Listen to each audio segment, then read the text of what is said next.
Alright, let's talk about cars. Specifically, very expensive German cars, thousands of them.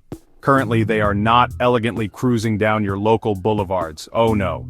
They are instead participating in a rather depressing large-scale impromptu car show at American ports, a massive, metallic, motionless traffic jam. Imagine, if you will, row upon row of gleaming automotive engineering, pristine Audis, magnificent BMWs, marvelous Mercedes, all just sitting there, gathering dust, and presumably, seagull compliments.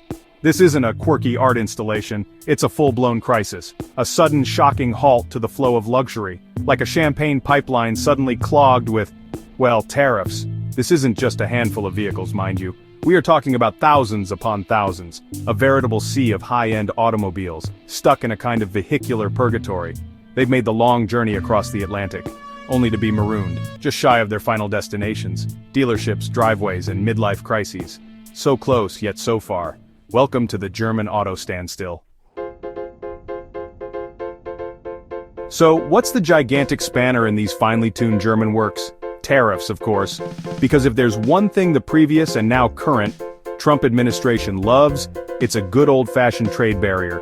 Specifically, a hefty 25% import tariff, slapped on automobiles, effective around April 2nd, 2025. Yes, this April, just a couple of months ago. Happy spring, here's a trade war. The stated goal, as ever, is wonderfully simple, and predictably Trumpian.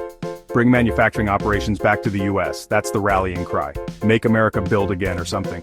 The logic seems to be, if we make foreign cars expensive enough, companies will magically teleport factories across oceans instantly. It's bold, it's a plan of sorts. Now, you might think sensible people would try to negotiate, and they did.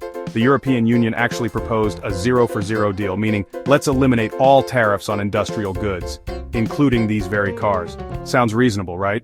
Adult-like even. President Trump, however, rejected it. He effectively said thanks but no thanks.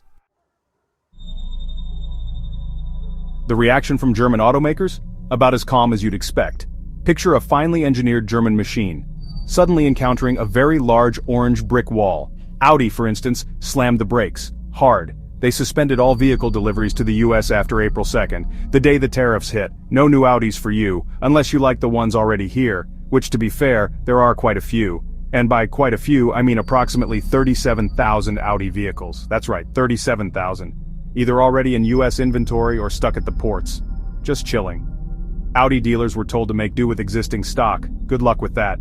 This includes the popular Q5 SUV, which, get this, is built in Mexico. Also targeted, it's a global tariff party. Everyone's invited to suffer. Other automakers quickly joined this involuntary pit stop. Jaguar Land Rover halted all US deliveries. For the entire month of April, the US is a quarter of their global sales. Ouch. Section 4. Economic engine sputters.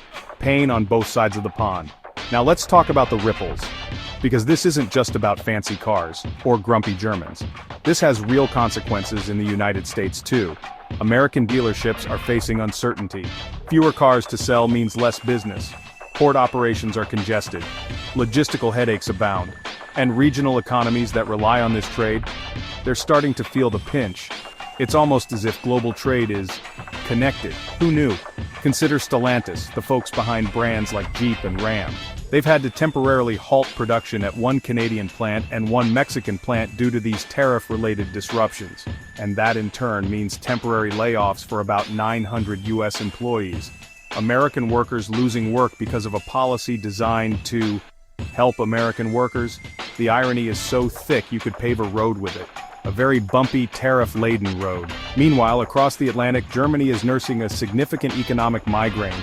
European auto stocks took a nosedive when the tariff news and shipment halts broke.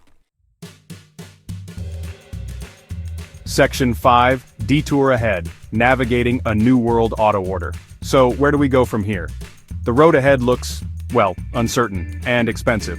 Automakers are now in full crisis mode, frantically assessing their supply chain vulnerabilities.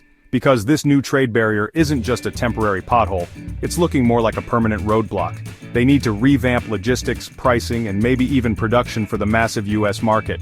That's not a weekend job. It's a colossal, costly undertaking. And you can bet Europe isn't taking this lying down. European Commission President Ursula von der Leyen, she's already been meeting with auto executives, discussing, and I quote, potential retaliatory strategies. Oh good, more tariffs, that always helps. The European Automobile Manufacturers Association, ACEA, has publicly urged the US to reconsider, which is polite industry speak for "Are you insane?" Diplomacy is truly an art form.